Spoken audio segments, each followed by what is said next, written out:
over ZL plus Z naught. Or it's simply ZL minus 1 over ZL plus 1, where ZL is going to be the normalized. So this would be 1/2 minus J 1/2 minus 1 over 1/2 minus J 1/2 plus 1, or it's going to be minus 1/2 minus J 1/2 over, and this is going to be 3/2 minus J 1/2. And you can go ahead and use calculus. You can do this using a Smith chart by plotting the point and going to the bottom. So it's 0.447 at minus 116.56 degrees.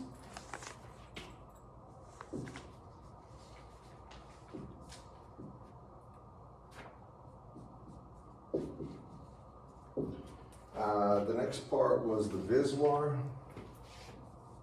So they wanted the voltage standing wave ratio, or just standing wave ratio. And that's 1 plus the magnitude of gamma L over 1 minus the magnitude of gamma L. And you go ahead, the magnitude of gamma L is 0.447, and that'll come out to 2.618. And then I want to know what Zn is if you move a quarter wavelength. So I want Zn when L is equal to lambda over 4, right? Yeah. Quarter wavelength. Well, I know, you can do it with the Smith chart. You can just take, you can use the equation. It doesn't matter which way you want to do it. But if you actually do this, and this is one of the things, if you were working the Smith chart problems, you'd figure this out. When we plot our first point, the 1/2 minus J 1/2, well, the 1/2 circle is out here roughly, and the minus J 1/2 is somewhere here. So your point was right here roughly. This is point 1, where ZL is, and I'm just showing you this. If you draw a line right through here, remember, every time you go all the way around, you go a half wavelength, right? So when you go a quarter wavelength, you're going to here, and if you draw a radius vector to this point and draw a radius, you'll find that this is Zn normalized right there. Y'all with me on that, class? So when you take this point, Zn normalized will end up being, because it's exactly at the conjugate point, simply 1 over the actual Z, the normalized ZL. If you start here and go all the way around, I encourage you to do this. If you have a calculator, and prove it to yourself. This point is 1/2 minus J 1/2. This point is going to be 1 over 1/2 minus J 1/2. And that is actually what? That's 1 over, and it's going to be this, it's 1/2 minus J 1/2. This is going to be the square root of 1/4 plus 1/4 at minus 45 degrees. And so that's going to be, that'll be square root. That's going to be 1 plus J1, or simply square root of 2 at 45 degrees, I believe. Yeah, 1 point, that's going to be the normalized value. Pardon me, this is the normalized ZL, or Zn. And then you have to multiply it by Z naught. So you get Zn actually equal to Z naught times the small z normalized. So this would be 100 plus J 100, or it would be 141 at an angle of 45 degrees. Either this or that is acceptable. You got that angle of 45 degrees off the Smith chart, didn't you, off the top? You can do it 2 ways. You can actually read the angle from here to here. If you take a look, it should be about 45 if you do it right. So that means the actual point's somewhere out here. But just look at the outer angles. Do you see that? Right? 45 degrees. Or you can just simply go here if you got 100 plus J 100, or sorry, 1 plus J1, well, you know, if you plot it, 1 and J1, this has to be 45 here. Okay, that's Either just way. what I was. That's just what I was wondering. When Wentworth taught it to us last semester, when I took it, he made us do the Smith chart to find it. We couldn't do it the other way. You could use it either way. Okay. I mean, they're both tools you have available to you. Then, how far from the generator do I need to move to add a capacitor in series and impedance matched load? So this is the classic problem we were doing of matching. And this is actually right out of your homework, which is slightly scaled down. So next,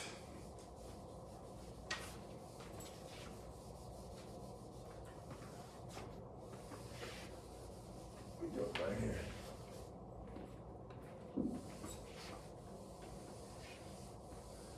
I know I need to move where this intersects the one circle. Now I think about, I'm putting a capacitor in series with it. So let me go ahead and just kind of give you a mental picture of this.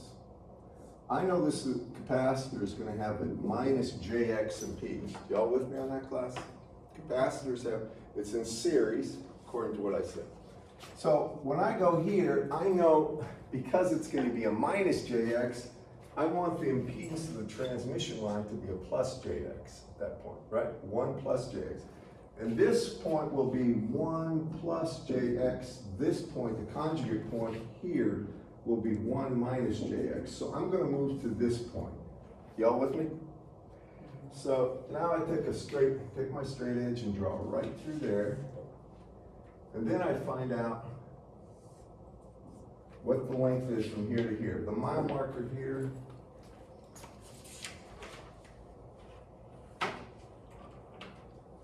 on the wavelengths towards generator point is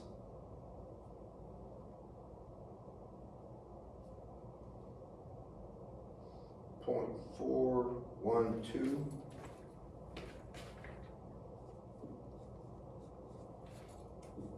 This is the outer circle wavelengths towards generator.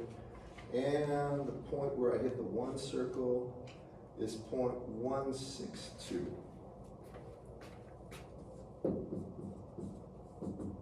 So when I figure out the length, it would be the point I ended up at, 0.162 lambda, minus the point that I started at, 0.412. And I know that's going to be negative, so I add 0.5 lambda to it. And when you do that, you're going to get about, actually you're going to get exactly 0.25 lambda, aren't you? Because we've already proved that earlier. So you're going to get 0.25 lambda, because this point in fact was the point, the conjugate point, which was nice. The 0.5 you pulled because you went half a wavelength around. Is that where the 0.5 lambda? Where did that come from? Well, this is a negative answer. Yeah. So anytime it's negative, So you have to add half a wavelength. halfway. That's what I was just making sure. And then finally, the reactant, the reactants you want to add is going to have a value of minus J100, because the reactance there is plus J100. So if you put minus J100, that has to be equal to minus J over omega C, and this is already normalized because I put the 100 there. So that means C is going to be equal to simply 1 over omega times 100. And that's 1 over 2 pi, and F I think was 10 to the 9th, right? Times 100. And when you do that, you get a value of capacitor of 1.59 picofarad. I think it was 10 to the 12th, wasn't it? Or is it 10 to the 9th or 10 to the 12th? Yeah, pico is 10 to the minus 12. Everybody got that? All right. All right, any questions before I get going? Okay. All right, now, next.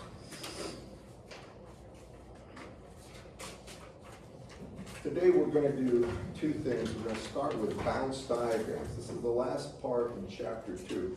Bounce diagrams are, it's kind of important you understand this, because a lot of times they do something that is called time domain reflectometry, where if you want to find the length of a line or where there's a discontinuity, you send a pulse and then you listen for the echo, and because you know the velocity on the line, you can figure out how far away, because you know the velocity on the line, usually it's the speed of light, c times the time delay, from the time you send the pulse to the time you receive the reflection, would be equal to 2 times the distance to that actual point. So you go through that. And you can calculate that. So time domain reflectometry is used a great deal for figuring out where, you might say, defects are in a line. Sometimes it's used, to interrogate an area where you'll get a series of reflections, and that gives you information about where things are connected to the transmission line. And I'll get to that in a second. First, how do you actually do that? So this is going to be the section on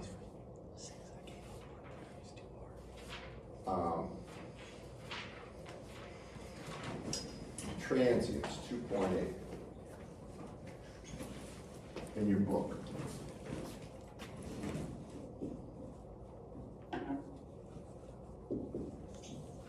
So when you have transients, I'm going to set up the standard circuit we start with. We have some voltage here, plus to minus V naught. You can just make this 1 volt and scale everything, it's easier. Then you're going to have a switch, and we're going to close the switch at t equals 0. And you'll have some source resistance. Then you're going to have a transmission line with a load. And the transmission line has a certain length L. And there's a velocity, a phase velocity on the line. Now it's usually C, but I'm just going to say it has a phase velocity, V phase. And you might want to put V phase as really the speed of light over the square root of epsilon relative of the line, because that's the way it always is. And it's got a characteristic impedance of Z naught. And what we want to do is find the voltage at any point on this line. So you may want plus to minus the voltage at the load, you may want the voltage at the center of the line, or the voltage here at the end of the line. We'll call this the 0 point here. So let me talk through it first, what's going on, then show you how to use a bounce diagram to figure this out. And it's not hard, just think about it. So before that switch is closed, when I say voltage on the line, it's the measurement from the top to the bottom of the transmission line. When the switch is open, the voltage everywhere is 0. I think we all agree on that, right? Now, the minute you throw the switch, there's going to be a voltage front here that's going to propagate at the velocity of the wave on there, hit here, and then after it hits, it's going to reflect back, hit here, and then it's going to reflect back, and it'll bounce back and forth until eventually it'll approach 0 as far as the amount reflected. That's the thought behind this. So how do you do this, Bob? Well, for starters we need to find the voltage just on the inside of this at the beginning. We call that V prime. So V prime at t equals 0 plus, just after the switch is closed. I want to explain this. To get V prime, here's what happens. Now, you guys are smart.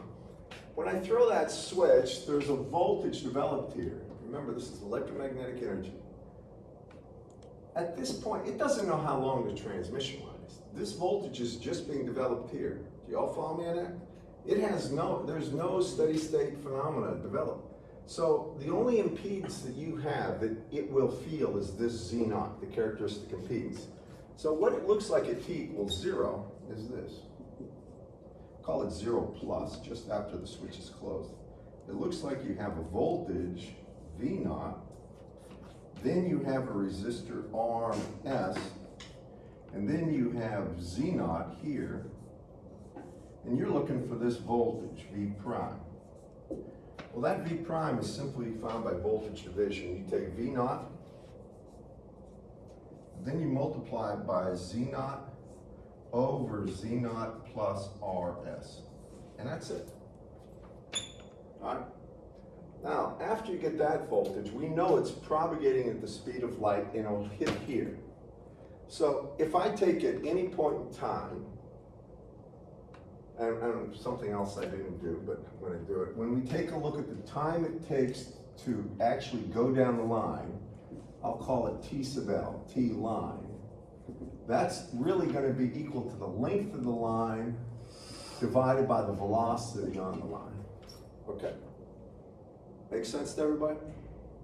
So if I want to know what the voltage is on the load from 0 to T line, it's 0. As soon as I hit T line, I know I'm going to have a voltage developed on the load that will be equal to this voltage here plus the reflected value. Now I'm going to make sure you understand what I'm going to say. Just hang on. So what I really need is the reflection coefficient here. So the reflection coefficient at the load would be Z load minus Z naught over Z load plus Z naught, right? And I'm going to need something else, and I'm going to put it here. Maybe this will work. Maybe it won't. Right here, I'm going to need the reflection coefficient at the source. Now you remember, if you want the reflection coefficient at the source, some people they see this voltage source and says, we can't do that. Yeah, you can. Remember Thevenin equivalent circuits, how you get the Thevenin equivalent resistance? You short out a voltage source, open a current source, guys. So here, you're going to short that thing out, and that means the source resistance is really what we're going to use instead of load resistance here. And when we do that, let me put it over here. We get gamma source. We will. This is consistent with the book. Gamma source is equal to R source minus Z naught over R source plus Z naught. Now these are going to be strict real. There's no imaginary component to this. When I take a look at ZL here, if these are going to be assumed to be just resistive, if it had an inductor, then I have to write a differential equation. And that's later when we talk about non-resistive loads. But actually, 99% of the time, you're not worried about non-resistive loads. So here's how you do the bounce diagram. I'm just going to show you, and hopefully it makes sense.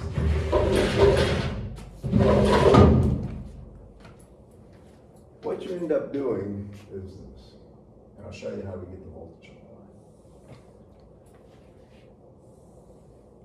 We're going to call this here L, and you're going to, on this axis, you're going to have time, T, going down. And what you end up doing, this is going to be TL, this is 2TL, this is 3TL, and so forth. Let me just take it down to 3TL.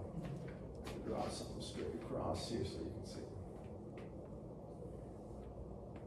Now, we know at T equals 0, which would be here, that's when I throw my switch.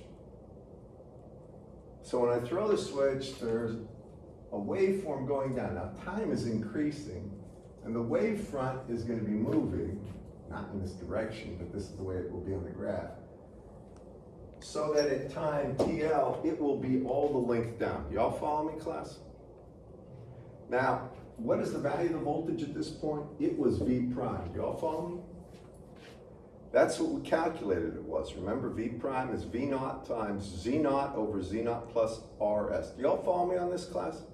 I mean, do you see it? So say that again. Well, V prime here is equal to this. V naught times Z naught over Z naught plus RS, right? It's just voltage division. That wavefront's propagating about the speed of light.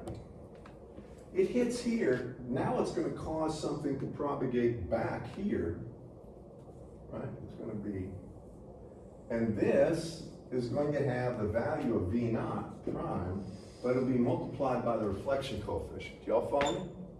Because that's the reflected wave that's going to ricochet. Then it comes back, hits here, and now there's going to be another reflection in this direction. You can see the progression. And this is going to have that value, V prime gamma L, but now it's going to have the source impedance, the actual reflection coefficient of the source. And you can keep doing this. You all follow me? So if we wanted the voltage, and I'm going to go to two spots. Let's go first voltage at the load. So this is going to be voltage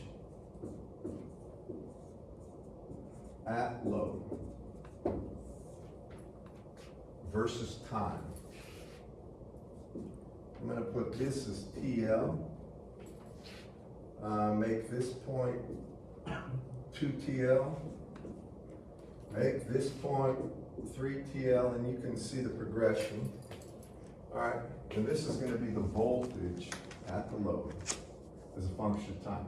Well, it starts at 0 and it stays 0. What I'm about to show you is important.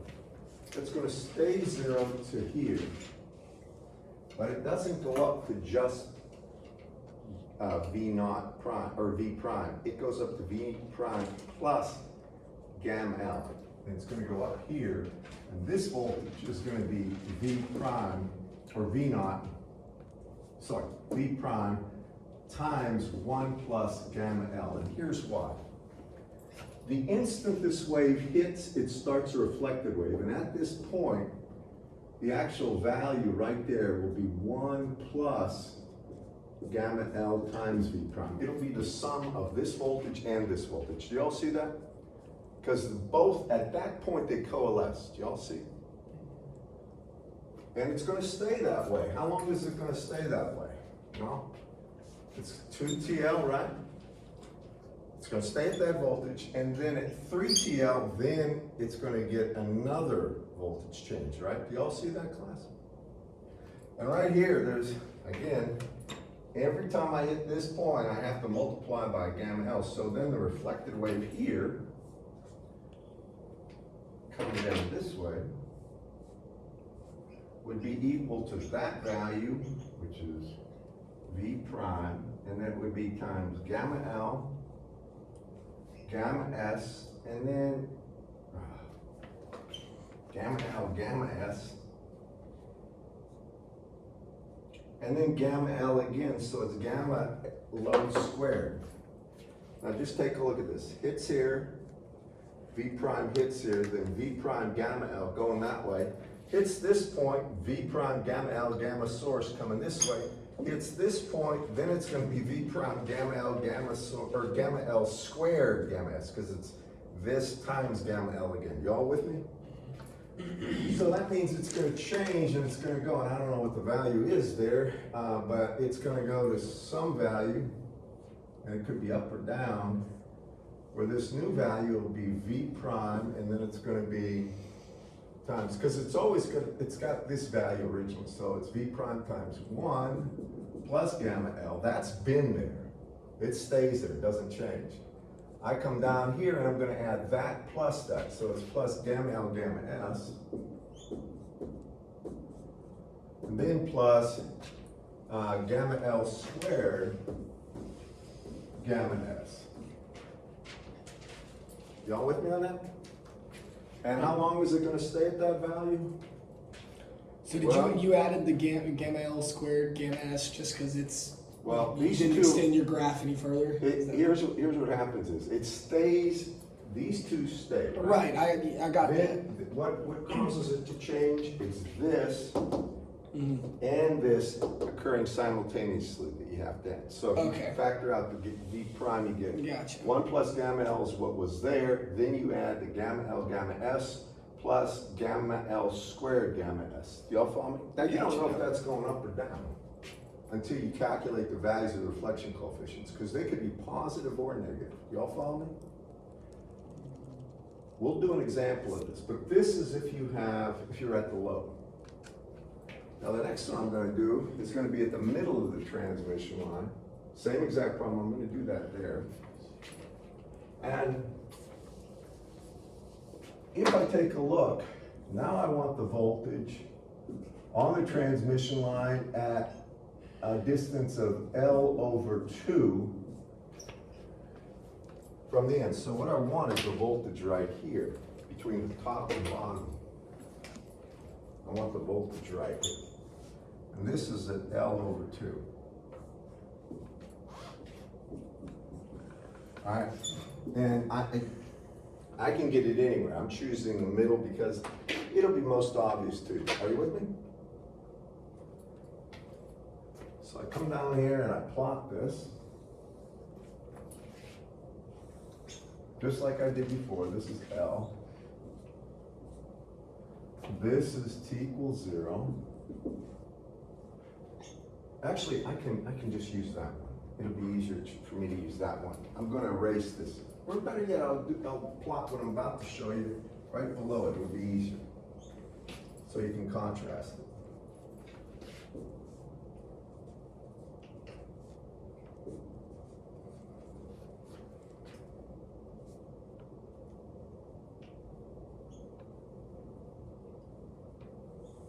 By the way, this doesn't change again. Hold it. I had, it doesn't change at TL, pardon me, at 2 TL. It changes at 3 TL right here. That's where the change would occur. Then this would be the value there. Because it doesn't change until it goes down and back. Y'all follow me the second time? I'm sorry I didn't show that correct. That's 3 TL.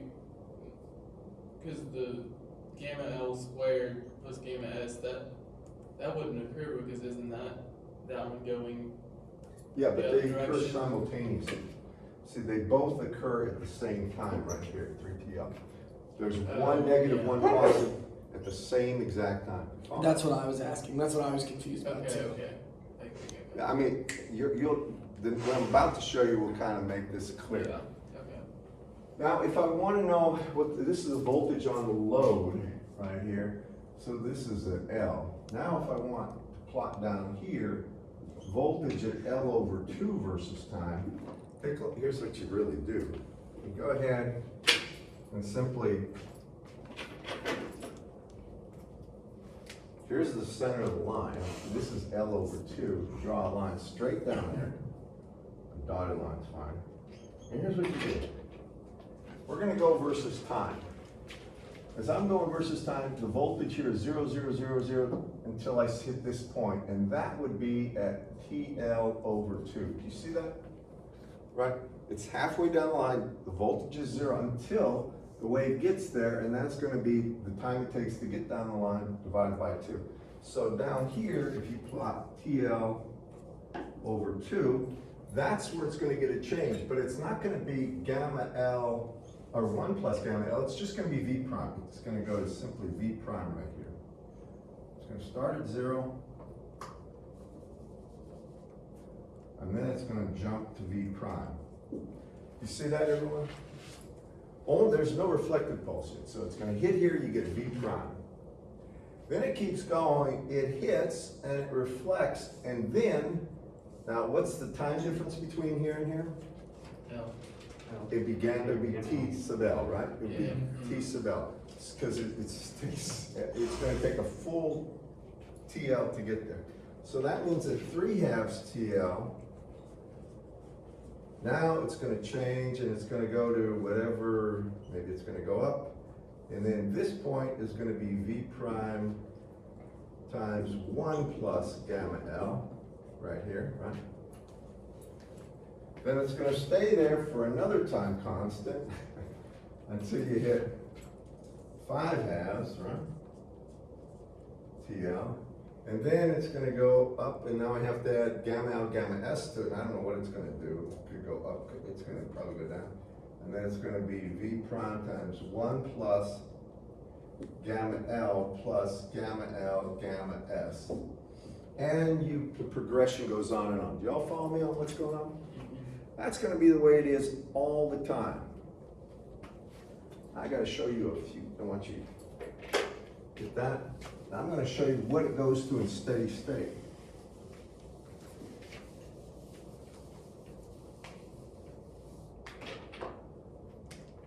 So if I take a look at the voltage or what the system looks like as time goes to infinity, This is as time goes to infinity, what happens?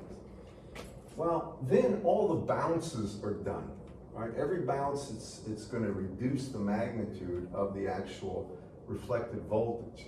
So as time goes to infinity, what this really looks like is a battery here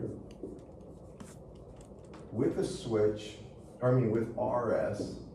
The switch is thrown, it's been thrown forever, and you can just eliminate the transmission line and stick the load here. And you can say, therefore, the voltage everywhere at on the transmission line, as time goes to infinity, will just be the voltage at the load, which will be the voltage back here at the beginning of the transmission line. And that voltage will simply be equal to, I'll call it V load T equal infinity. Is simply going to be V naught. And now you use the load impedance times ZL over ZL plus Z naught. And here's the deal about this. Right here, remember I told you a transmission line doesn't look like a transmission line unless it's a half wavelength long? Y'all remember that? Or I'm sorry, a tenth of a wavelength long? Well, now the wavelength is going to infinity. You can think of it that way. So the transmission line just looks like two pieces of wire. It looks like a load connected right to a source.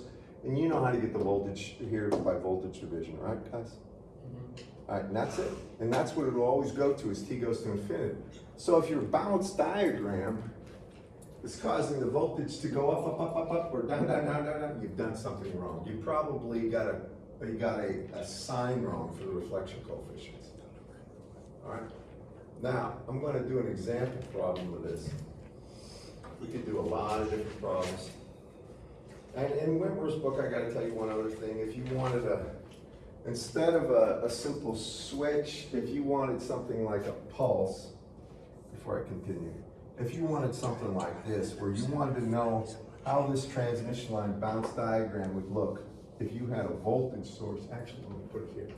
Suppose I had a voltage source that did this,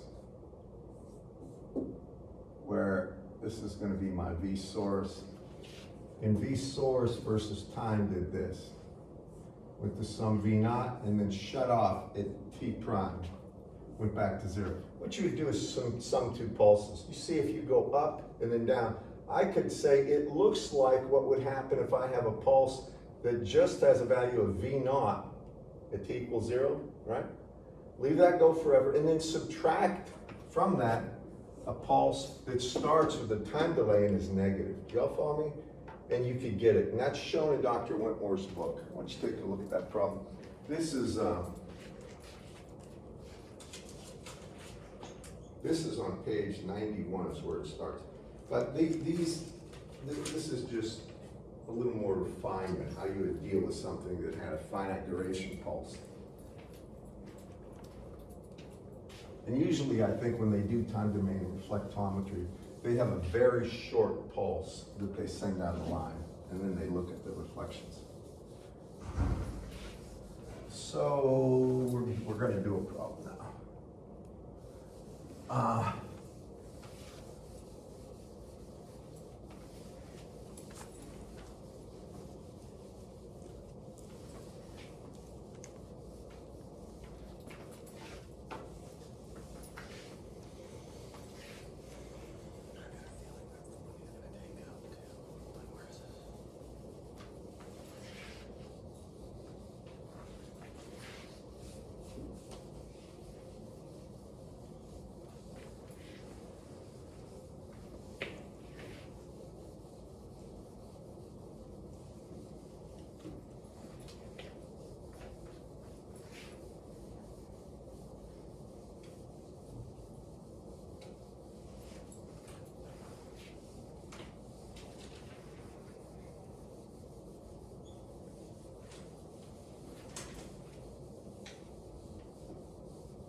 Example in the book.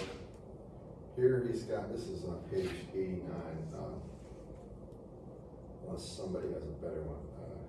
You got 125 ohm load, and you've got, does anybody here have? No. All right. Let me just draw this up here. I have the online version of it. We've got 4 volts here.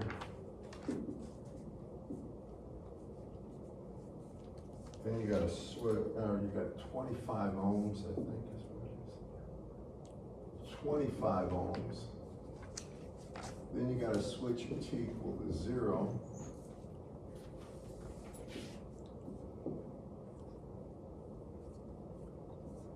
Then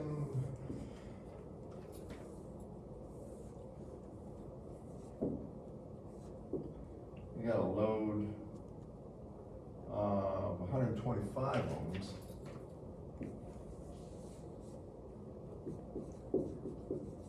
You have a characteristic impedance of 75 ohms.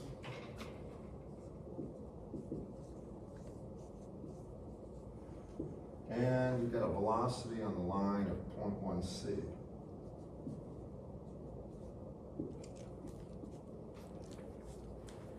And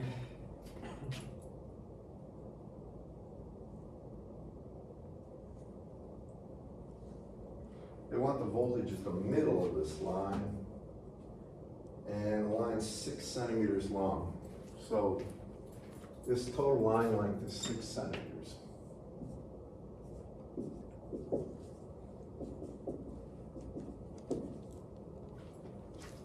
Y'all with me? Probably the smart point to start is getting the reflection coefficients and the time it takes to go down the line. So here, I'm going to say the reflection coefficient at the load would be the impedance I'm going into, 125, minus the impedance I came from, 75, over the sum of 125 and 75, or 200, right? So that's going to be 50 over 200, right? Or it's going to be 1/4. That's the reflection coefficient at the load. Now the reflection coefficient at the source, well, what would that be? Anyone? At the source, guys. How do I get it? It's the impedance I'm going into, right? What am I going into? What value? 75. I'm going into 25. 25. 25, right?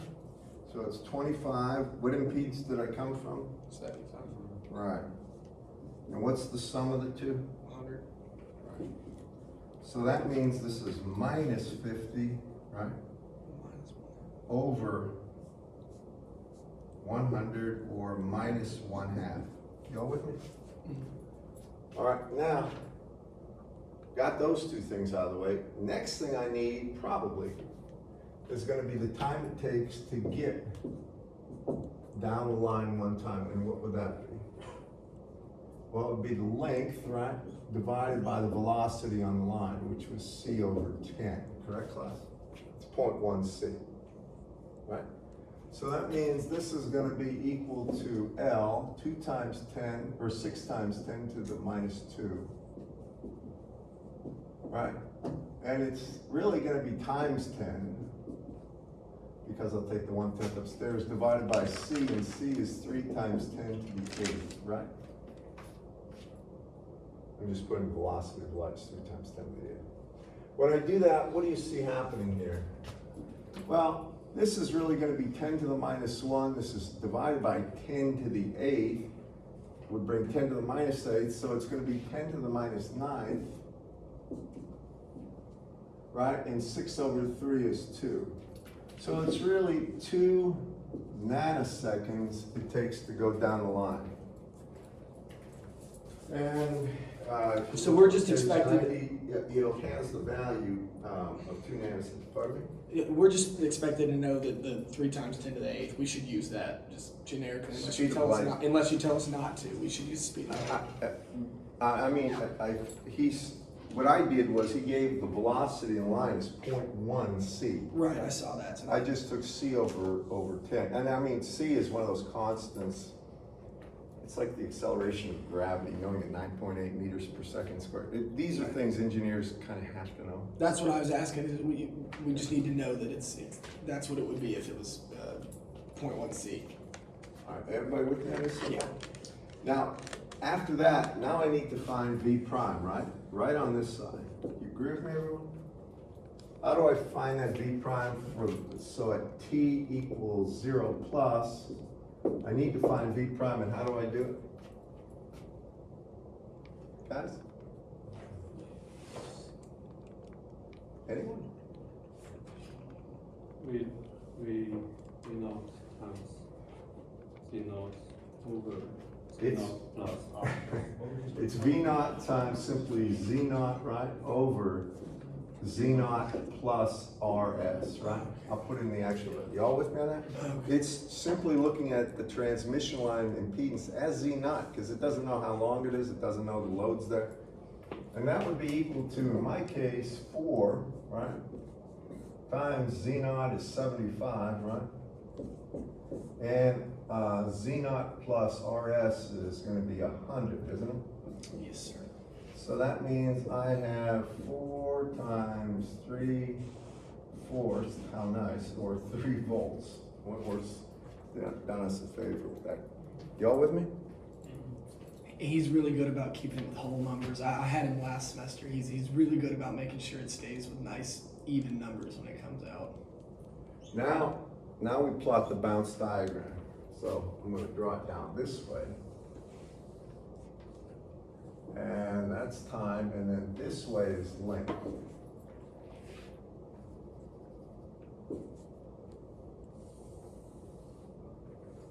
And I start here, and I know I've got 3 volts going here, right? It's here, this is gonna be, I'm just gonna use V prime there, I'm not even gonna put it through. Then I know this way, coming back, go this way. This is,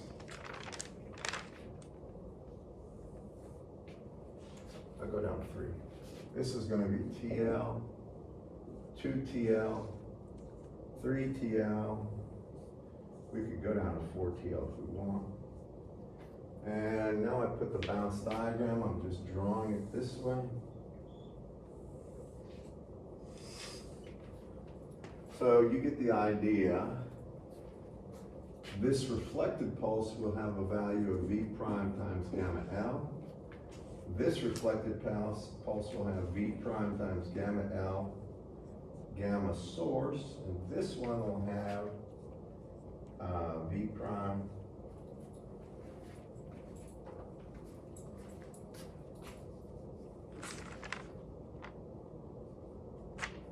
times gamma load squared, or gamma L squared times gamma S. And he wants the value halfway down, right? Yeah. So what he wants is the voltage on the transmission line as a function of time, right in the middle. So he wants this voltage. Voltage is a function of time at L over 2. So, if we do that and plot it,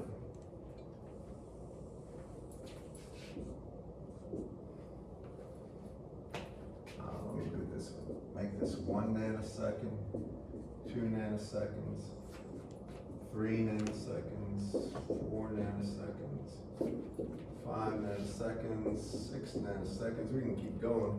But what do you see? If this is the voltage at L over 2 here, what happens? If T equals 0, what's the voltage on the line, or voltage in the middle, guys? 0. It's 0, right? It stays 0 until what? 1/2, or sorry. 2. until what? It takes TL. 2 nanoseconds to go all the way down, 1 nanosecond to go half of it, right? You all follow me there? Yeah. So at that point, what value does it go to? 3. 3 volts, right? It goes up to 3 volts, right here. Now, it's gonna stay at 3 volts how long?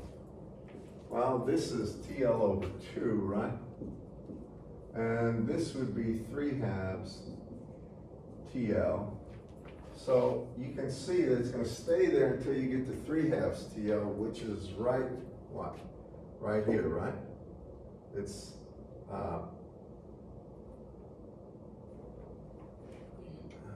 I'm sorry, right. TL is equal to 2, so 3 halves would be 3, until you hit 3 nanoseconds, right? And You then so- already have 3 Yeah, you already nanoseconds have. written up there for yourself. You don't need to make another one.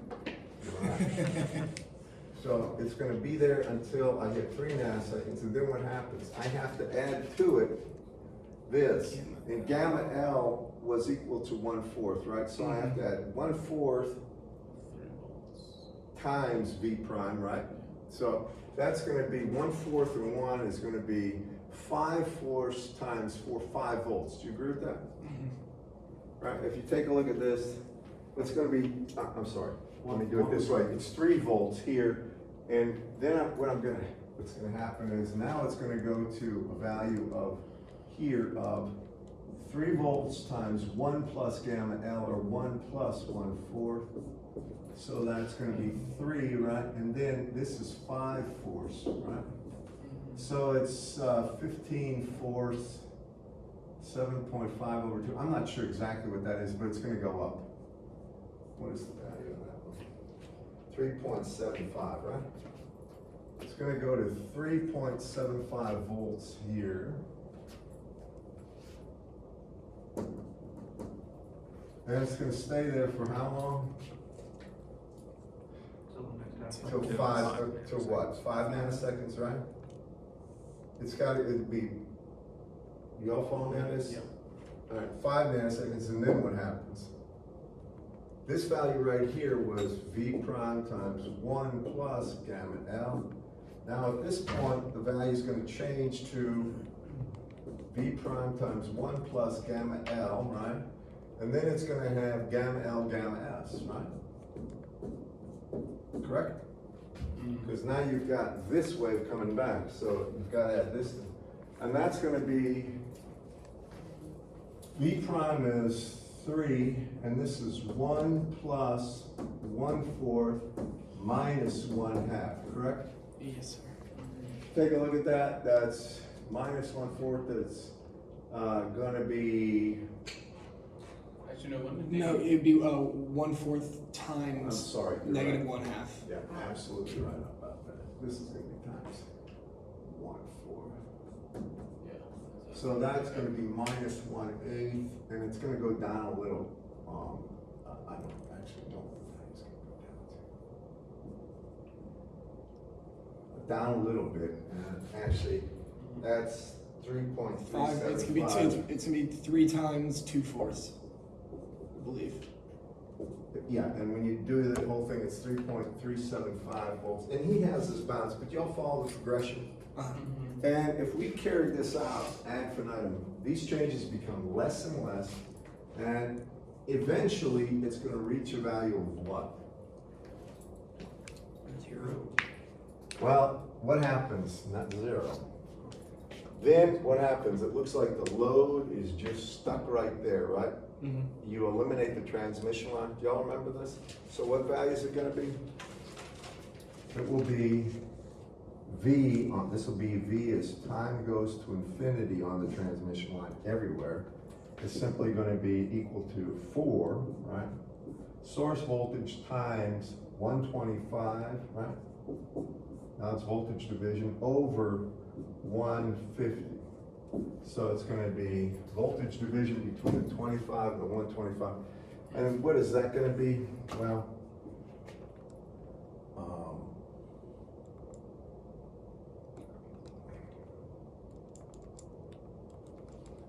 4 times 5, 6, 10 over 3. Yeah, whatever that is. 3.333 volts. Yes. So it's gonna eventually go to 3.33 volts, and that's it. Okay? So is that like a general question you would ask? Is just to do exactly what we just did? Yeah, matter of fact, I'll ask for the voltage anywhere from the source to the load versus time, and I'll say plot it for like maybe 2 or 3 reflections, and I'll give you criteria on that. And then I might ask, what does the voltage go to on the transmission line? T goes to infinity. It's an easy thing. Okay? Any questions? I'll give you some problems, and you need to do these problems because if you don't do them and you try to do them on Friday, cram Thursday night, if I give you one of these, chances are you're gonna get confused. I could see in the last quiz there was confusion, and that usually means people are cramming. Don't cram here, because honestly, I try to be as fair and honest as possible. You don't want to flunk this class, and people flunk easily in the summer. They're not careful for one reason. It's all condensed, and everything's comprehensive. I mean,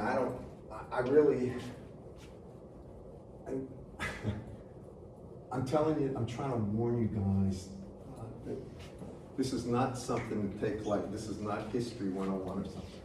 This thing right here can kill you. You can flunk very easily.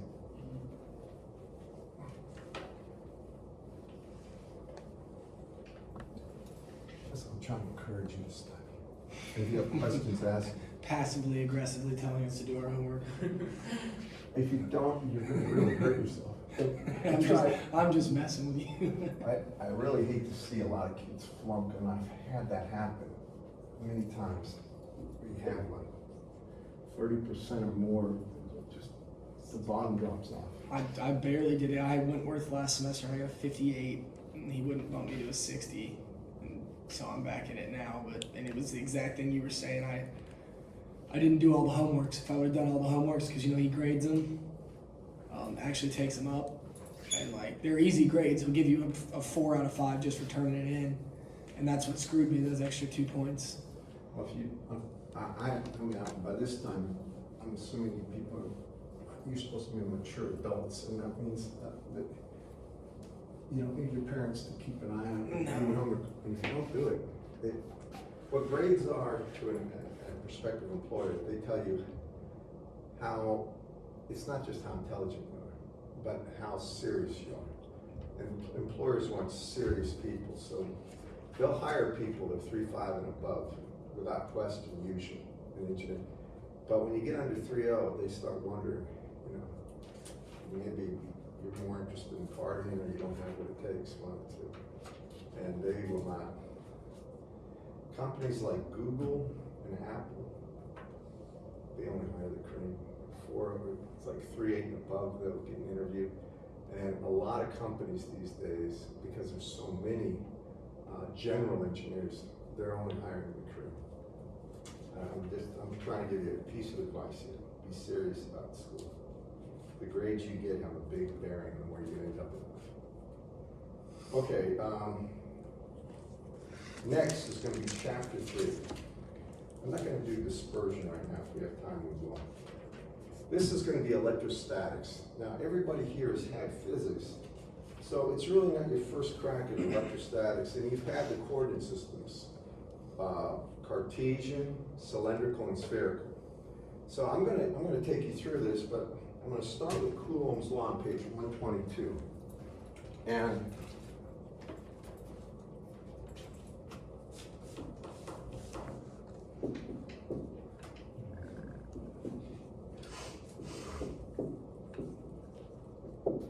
all right, this is based on experimental measurements. Matter of fact, everything we do in electromagnetics is based on measurements. All right. All the mathematical equations just describe phenomena that we've observed by measurements. So what is Coulomb's law? Well, it's this. If you have a charge Q here called Q1 and another charge Q2 here, and they're separated by a distance D, Then, as a matter of fact, what I'm gonna do is call it a vector R. And R is gonna go from 1 to 2. So R is pointing this way. It's a vector.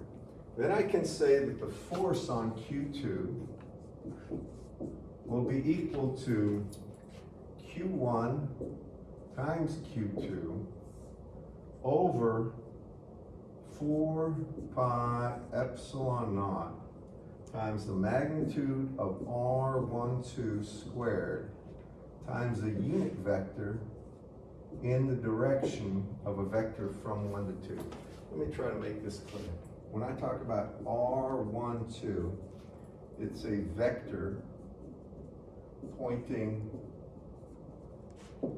from 1 to 2. And that would be the force on a charge. Now you remember that from electrostatics, right? It's very straightforward, very obvious. Here's a little something I like to talk about right now. When I look at 4 pi epsilon naught, epsilon naught is given two ways. This is called the permittivity of free space.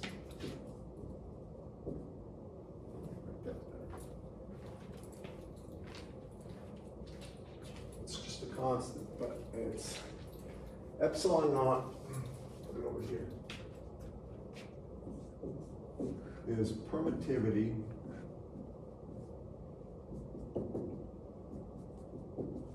of free space.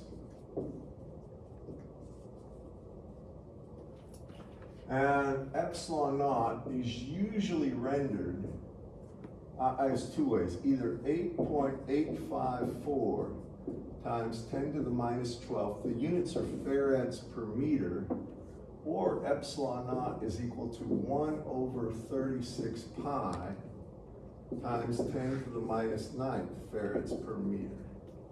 Now the second one is kind of nice.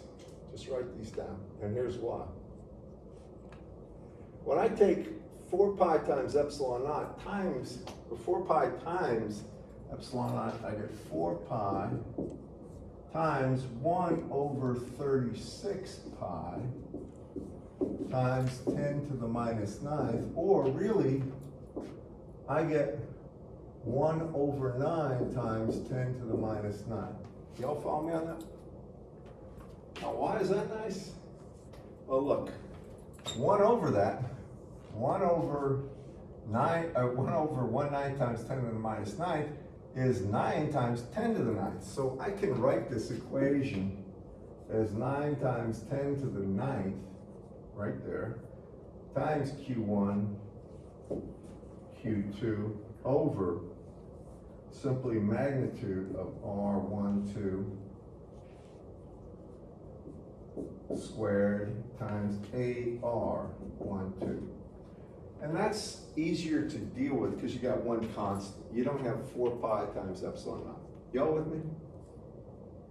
So this is the way it's always going to appear, because epsilon naught has a lot of different uses, and one is the velocity of light. For instance, C is equal to 1 over the square root of mu naught epsilon naught, where mu naught would be the permeability of free space. And it's useful for other things. So that constant always is usually brought out separately. It has to do with many other things, but this is the thing you use for electrostatic force law. Now remember, with gravity, when you had two mass particles, the attractive force on either masses towards each other was some constant, right, times mass 1, mass 2 over the distance between the two squared, and the force is in the direction it's pulling the masses together. Do y'all remember that from gravity? Right? And the thing about electrostatics that's different from just the mass action laws is the charges can be repulsive, right? Or they can be attractive. If I have a plus charge and a minus charge, the force will draw them together. Plus and plus repulsive, negative and negative repulsive. Y'all with me on that?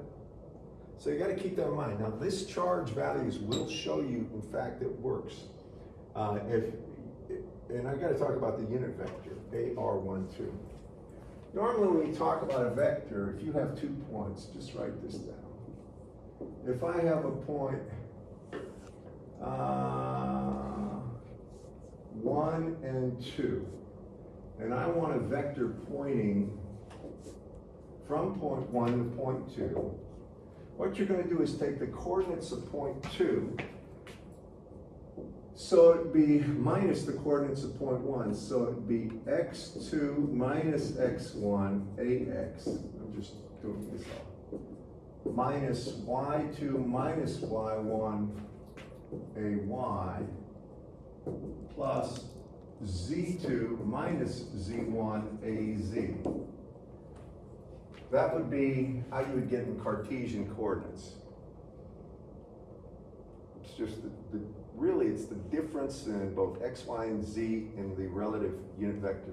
By the way, you're familiar with unit vectors, right? A sub x has a magnitude of 1 in the x direction, a sub y magnitude of 1 in the y direction, and then a sub z magnitude of 1 in the z direction. So if you take a look at this, if I want the unit vector, this is a unit vector,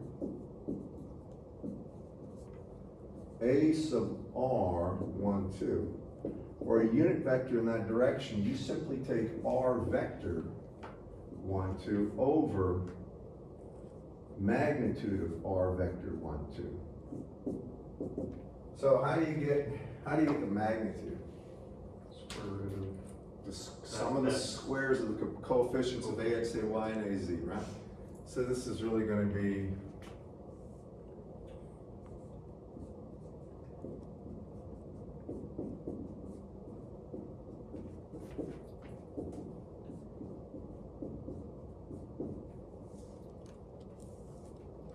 and it's times just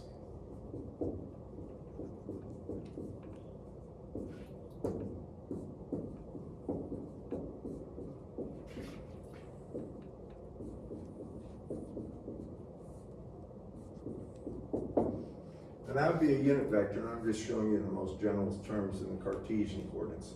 Similarly, cylindrical and spherical would have the same basic notation. You'd find a vector r between 2 points and then do that. Now, so that's how you get the force, and we're going to do an example.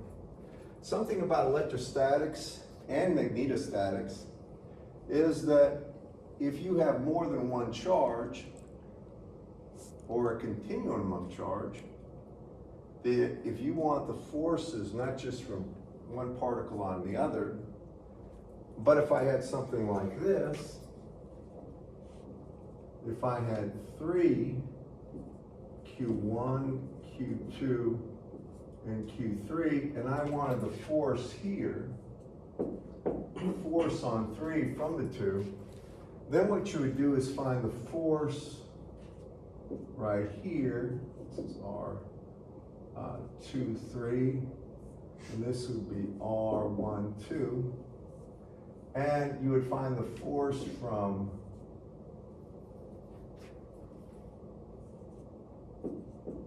force from 1, 3, plus then you would get the force from 2, 3,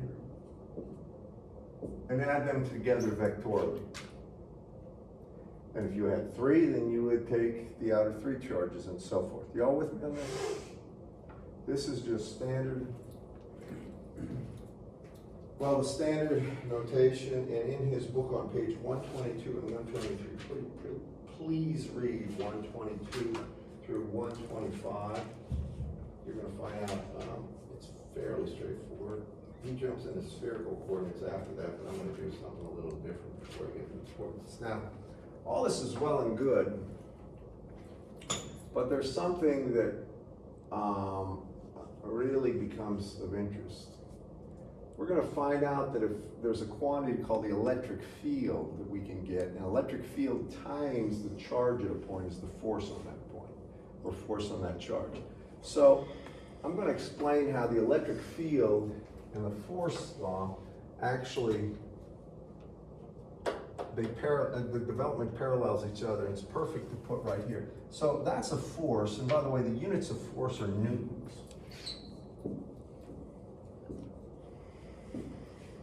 I think you remember that from physics. We always use MKS. We don't use any English units unless we have to. and that's reluctantly. So units of force are newtons. Now, when we talk about the electric field that would occur at point 2, the sub 2 just means the second point. We simply take the force on Q2, at Q2, and we divide it by the charge Q2. If we wanted to force the electric field from one charge, you all follow me in that? Now, and this is a nice thing. The electric field is in volts per meter, or the units. And when you talk about the electric field, if you have, what you're always dealing with is the electric field at a point has nothing to do with the charge at the point, it has to do with the charges surrounding that point. So in general, you could say that the electric field would just be the summation, if you wanted to do it this way, over all the charges, n equals 1 to capital N, if there are n charges, of Q sub n times A sub r, unit vector from charge n to the point of observation, I'll call it P, over 4 pi epsilon naught times magnitude of R NP squared, and it's just a summation. It's really finding the electric field is finding the electric field from this charge here, the electric field here from this charge, and adding them up. And I'll do some examples, but that's sort of it in a nutshell of how to do it. So I'll give you an example of something. We're going to do it. We're going to calculate, I like to calculate force by just finding electric field times the charge. It's the easiest way.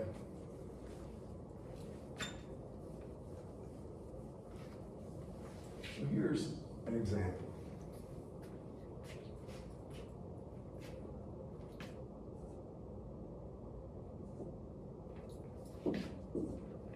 Here I'm going to have a charge of 1 nanocoulomb. Here I'm going to have a charge of 2 nanocoulombs. And here I'm going to have a charge of 3 nanocoulombs. And I'm after the force on this charge. I want to know what the force is on charge 3. Y'all with me? That's the question. Now I've got to give it some coordinates. And really, it's all relative distance. So I'm going to say the vertical displacement here is 1 meter, and the horizontal displacement here is 1 meter. Now, this is the kind of problem I get. I don't put a coordinate system in there, so you have to impress one on there. With me? I can take this as the origin. It doesn't matter. So I'm going to say that's the x-coordinate axis, and this is the y-coordinate axis. Z is going to be 0. It's only a 2-dimensional problem. With me? Now, next thing I need, I'll call this vector from this point to this point, pointing this way. I'll call that R1, and the vector from this point to that point, I'll call R2. Everybody with me? And what I'm really going to do to get the force is going to say the force is actually equal to the charge at this point, and I'll call it Q3 times the E field at that point 3, and I'm going to get the E field. So to get the E field, here's how I do it. You'll appreciate this. I know the E field from that is really going to be Q. And I'll do it. I know the general form is going to be a summation of Q sub I over 4 pi epsilon naught capital R sub I squared AR sub I. And I'll explain this, and this is going to be from I equals 1 to 2 for this case. So for my case, the E field at point 3 here Well, I start with the first charge, and I'll call this charge 1 here. Call this charge 2. Start with the first charge. So I take the value of that charge, which is 1 nanocoulomb, or 10 to the minus 9. Then I'm going to multiply it by 1 over 4 pi epsilon naught. And you know, 1 over 4 pi epsilon naught is just 9 times 10 to the 9. So it's going to be times 9 times 10 to the 9th. Then I'm going to divide it by, and now I need R1.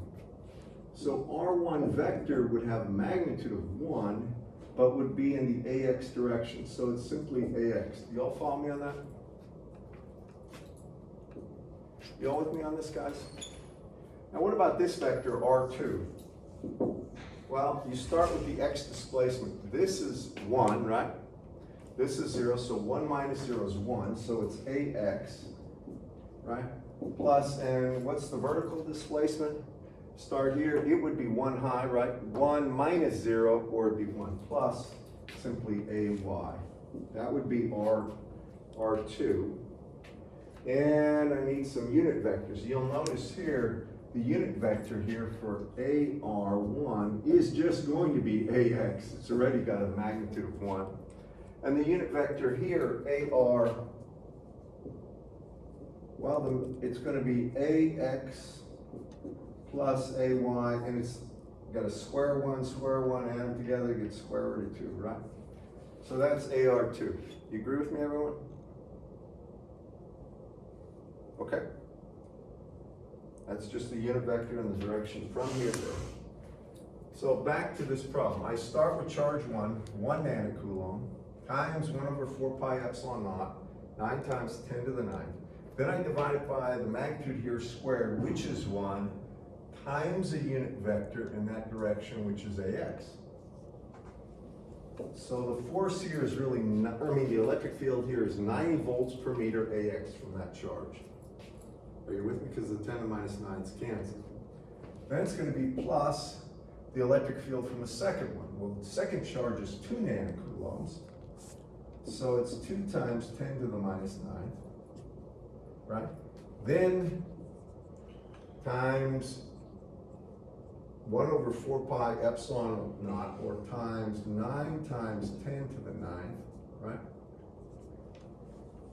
Then times the unit vector in the direction of propagation, or the direction of R2, which is AX plus AY over 2, square root of 2.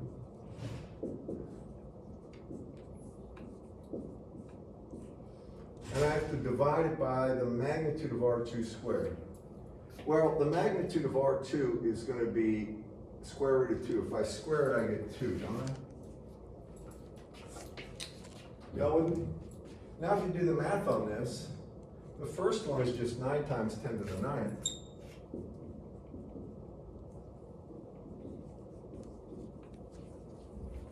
Or, I'm sorry, just 9. It's just 9, isn't it? 9AX. 9AX volts per meter plus, and then here, I can see the 2's cancel. That's right? also 9. The 2's cancel right there. And I have 9 over square root of 2AX, right? So I have 9 over square root of 2AX plus 9 over square root of 2AY. And that means the E field would be really 9 times 1 plus 1 over the square root of 2 AX volts per meter plus 9 over the square root of 2 AY volts per meter. That would be the electric field at point 3. And then you get the force at point 3, I simply multiply it by 3 nanocoulombs. Are you with me, everyone? And that's it, and I'm over by a minute or two. So would you accept the last two you did? Would you accept either version of that, like the 9 AX plus 9 over the square root of 2, or would you, or the bottom one? I guess. What you want is to just put this down as a single value. You take 9 over square root of 2, whatever that is. Yeah. Okay. And then, you'd have single coefficients values. All right, guys, I'm done. I'll give you some homework and see you on Friday. And